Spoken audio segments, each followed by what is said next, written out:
They'll be calling you a radical. Don't want your grip, don't want your greed. So tell me why you've chosen me. So, 1996, that's the year I graduated here. I'm going to show you some stuff here at the Water School of Business. This is the place that I graduated, that I taught, my place that built the nuclear reactors in Fukushima, Japan. My journey, this 2,000-day journey, is going to come to an end on Monday. My leukemia, everything, 1996, the year I graduated. I'm going to explain that what an incredible journey it's been, huh? You know, it's going to give you leukemia, and then I get leukemia, my journey, my path. I'm going to show you some things here. Wow. It's my 2,000-day path is getting ready to come to an end. What a path and what a journey it's been. So, I graduated here at the Water School of Business in '96. Right there. The legendary, the greatest finance department in the country, bar none. In the world, bar none. Elitist from, I mean, almost impossible. The last letter of recommendation from the greatest finance professor in the world. Handwritten note, Clyde Cooley. Clyde Cooley. Dr. Godfrey. That's Rod Ulander himself. You know, so I'll show you this. This is the people that built the reactors at Fukushima, Japan. Lotus Construction, Utah Construction. This is the university. I've done all this work in the belly of the beast. This is one incredible path, one incredible journey. I'll explain some things here. This is my autograph version. See if I can get this.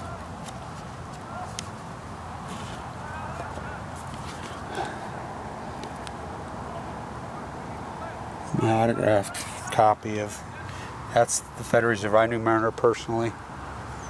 So that's Mikado, Japanese royal family who was trapped in Fukushima when it happened. That's the highest score Clyde Cooley ever gave on a finance test in his history. So I'll explain some things. So the Yale Water School of Business. Clyde Cooley. Yes, that's the people that built the new. 3 days after they got the contract to build Hoover Dam, he died of leukemia. They bought GE. They built the reactors at Fukushima, Japan. The #1 business school of business in the country, bar none, bar none. So Clyde Cooley, the #1 finance professor in the world, I was on Wall Street. He got me my job on Wall Street. I was a derivative arbitrage specialist. I was very good at what I did, very good. I came home to get the very first MBA from him. They got an MBA program. The #1 undergraduate is going to have the #1 MBA program. So, Fawn McKay Brodie. You want to talk? Why has she not got a statue right here? Yeah, 20-year-old female, the greatest female writer in America, right there, right there. Her classroom right there. I knew her personally. She died in 1981. She died, I believe, January 10th, 1981. Bernard DeVoto. Edward Abbey, right here in this long, stoic fucking history. So, this incredible path of mine, this journey, I came home to get the first MBA. Clyde gets his brain attacked by mad cow. Now you think about this, the most ethics, strongest finance professor in the world, the most powerful MBA in this, all of a sudden Roger gets the MBA, he gets mad cow and dies. Of course he lived in Bountiful, spare cycle, but I still say they killed him. So they asked me, they says, Kevin, you got to do this. This is like, how don't you have an MBA? We'll give you the MBA if you teach the MBA program. You're it, you're the only guy that knows this. Okay. So then Clyde Cooley, of course, he died in November of '99. So I teach the program. I take it over with Kyle Madsen. Kyle Madsen gets cancer and dies. So as it goes on, the fight gets ridiculous. They switch to Chinese oligarchs. Now they don't even rank the top 500 now. So my place, my journey, my time. So 96, this is day 96. So my journey, as I started out this vlog as an argument with a professor, another professor. I was working on my PhD. Post-ignorance. I was leading up for the 100th anniversary of the Shirtwaist Fire in New York for my post-ignorance gig, which turned into Occupy, but something happened. That was March 25th, 2011, but Fukushima happened. I went all in. You know the rest of the story. It's going to give you leukemia. It's going to give leukemia. My father nuked to death. I get leukemia. You know, sent home with hospice to die. Nobody believed in me. Nobody gave me a shot. It was over. You know, all my money, had about $1 million in the stock market. I was very good at what I did. Very good at what I did. You know, my whole life. I was a derivative art. I do the Delta formula in my head. Still in those fucking pits. Worked out of the fucking computer. I was so good. I hedged portfolios. I was fucking so good at what I did. Had that Hawking trowel in my hand, in my town, in my place. This is my town. Thomas Blanch, the famous neurosurgeon. Thomas Blanch, our famous heart surgeon, my uncle, the Ogden Clinic, his partner saves me. Vincent Hansen steps into the last minute, that Danish guy. Bone marrow biopsies. After they sent me home with hospice. Misdiagnosed. Diagnosed myself in that building on a computer. Ran regression on a fucking doctor from Cedar Sinai. He sent a video, 14 views. I says, no, Silverman, you got it wrong. You know, you got it wrong, fuckers. Into the bone marrow transplant on 11/11/11, 3/11s, you can't not make it up. Given no chance. No chance. So in there we set goals. First goal was don't die today. Second goal was see if you can stand up. Central line in my jugular, one in my freaking lumbar, in my spine, in my brainstem.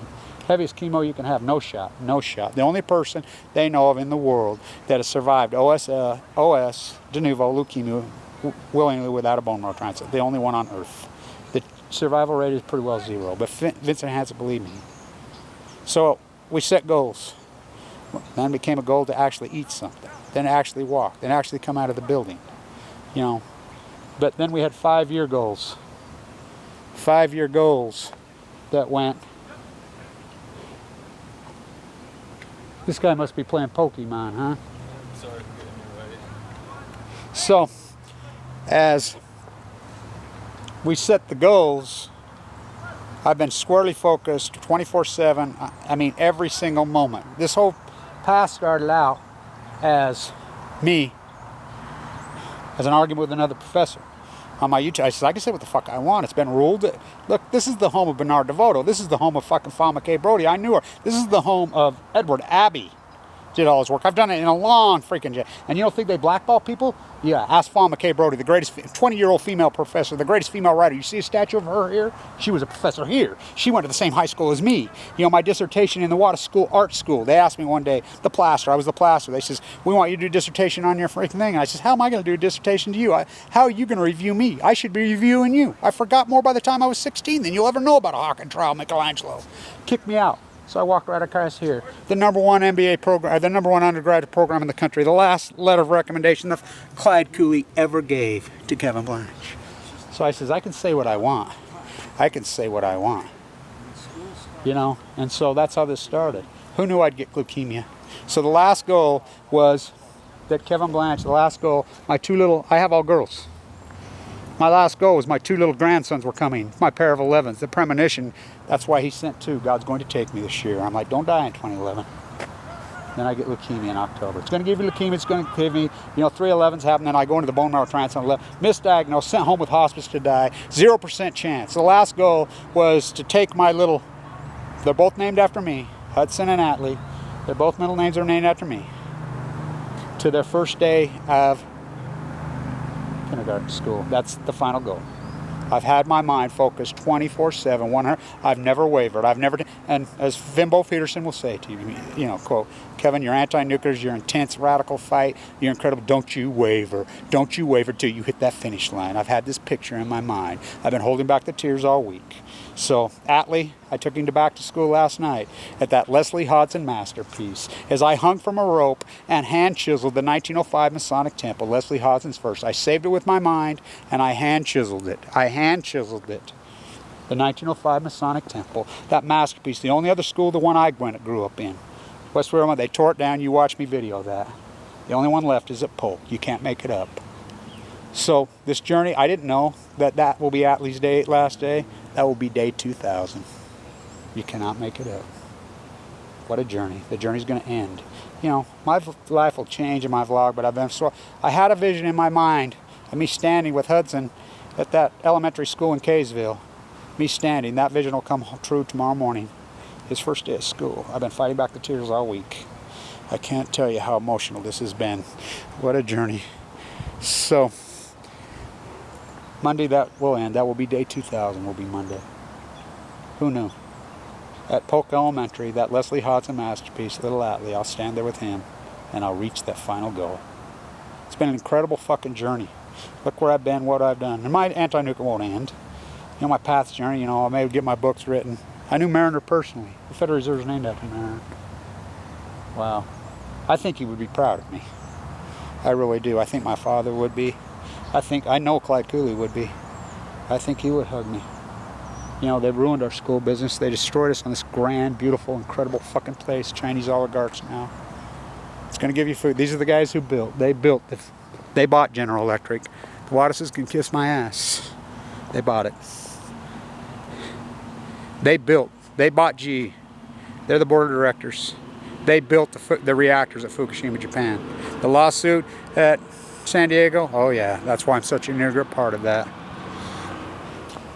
They kicked me out of the school, art school, because I'm the artist. You know, I'm going to give a rotation on textures. I've had a hawk and trowel in my hand since I was a kid. I'll blow your mind away with this hawk and trowel. How am I going to give it? How are you going to review me? I should be reviewing you, fuckheads. Fuck, how can you review me when I know 10 times more than you? So I walk over here to the #1 finance department in the world. The last letter of commission. He got mad cow in his brain. I still say they murdered him. 99, so I stepped in and taught the MBA. So my anti-nuclear is so intense, I will quote the dean right here. Mike, Kevin, you got to back off on your anti-nuclear. You got to back off, they'll kill you. Fuck that. I'm not backing off. You think maybe they melded you leukemia in the mail? I says they melded it all. It's called the gesturing. Fuck you. I've done everything. Half this campus loves me and adores me. Everyone knows me here. Half hates me. But I don't give a fuck. This is my place. This is the public square. This is the First Amendment. This is a fucking free speech zone. This is my place. I've been here every day. I shook Bobby Kennedy's hand right over there in 1968, right before he died. I stood right at the fucking pond with Edward Abby's wife that died of leukemia, relative of my wife's. That's why it's my place in time. I knew Mariner personally. Wow. The WATERLOOs, wow, what have they turned into? What have the Brownies turned into? What have the Eccles turned into? They fucked with the wrong person. You know, what I've been able to accomplish, and I would thank you, everybody who supported me, but it'll be day 2000 on Monday. I'll stand at Polk Elementary, that Leslie Hodson masterpiece, as I hung from a rope in 2009 and hand-chiseled the 1905 Masonic Temple back. You know, and I'll write a whole book about that whole thing. Yeah, both Roosevelts in there. The whole thing. I mean, what a path. You know, who knew? I had about $1 million in the stock market when I got sick. Had a lot of money. Who knew that I'd become the poor artist at my age? The starving artist struggling, walked the entire coast of California, sleeping on park benches with a central line. No chance of living, no chance of living. I mean, the activism I did with a central line, the scars across my face. I'll read this at the end. You know, my beautiful friend Mikado, I remember the day that it happened at Fukushima. I'm like, oh no, Mikado. You know, they're royals. They're related to the royal family. The Japanese elitists came here to go through that.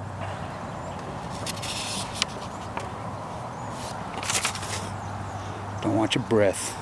Don't want your grip. Don't want your greed. Fawn McKay Brodie right here. 20-year-old professor. Bernard DeVoto right here. Edward Abby right here. Kevin Blanch. Kevin Blanch. Kevin Blanch right here. I can find what I was going to read. No, I guess not. I won't read it. Oh, yes, I will. Here it is. 96, 96. That dream will come true. I've had that picture of me standing with Hudson at that school in Kaysville. That morning he starts with the tears running down my cheek. I've had that photo in my brain, and every day for 2,000 days I have not wavered for 1 second. I have been so, you've seen how focused. I have not focused on anything else. This has been 24/7. I have never fucking wavered. Hot and cold, bought and sold, a heart as gold. Are you satisfied? Careful what you wish, careful what you say, careful what you wish, you may regret it. Careful what you wish, you just might fucking get it. I got it. Where did I take this pain of mine? I run, but it stays right by my side like a stray. You feed it once, just like the curse, just like the stray. You feed it once, and now it stays, now it stays. So tear me open, pour me out. There's things inside that scream and fucking shout. So tell me why you chosen me, because I don't want your grip. I never wanted your fucking greed. So tear me open. We'll quote Freda Meissner-Blau on the 200th anniversary of Waterloo at her house. Kevin, I know your dad's path, I know Annika's path, I know your entire path. You never told me this journey, neither did I. The greatest anti-nuclear activist in the world who knew Hitler personally, who blocked the dam on the Danube, who blocked the greatest anti-nuclear activist in fucking human history, Freda Meissner-Blau. I announced to the world when she passed. She didn't tell me she's passing. 4 hours, she burned him in. Don't you drop this spear. This spear is you. Don't you dare. Don't you dare. There's the scar that reminds you, the tattoos up my fucking body from the fucking radiation lasers. No chance. This has been a brutal, brutal, brutal fucking fight. It's coming to an end. Day 2000. Fighting back the fucking tears. Yo, WATES. These are the people. I did all the work inside their fucking place, my place. They took my MBA, they took my PhD, they stripped everything away because I wouldn't drop my anti-nuclearism because they are nuclear. It's okay. I have the gift of fucking life, of the light. It's shining inside of me, and none of them will ever take this from me. Long live the fucking great fucking Clyde Cooley. Where's the statue? Long live the great Fawn McKay Brodie. Long live Bernard DeVoto. Long live Edward Abby, all of them on this campus. Long live Kevin fucking Blanch and his fucking grandsons for time and all eternity. For my light, it shines inside of me for all eternity. Long live Mariner Eccles. Stay tuned.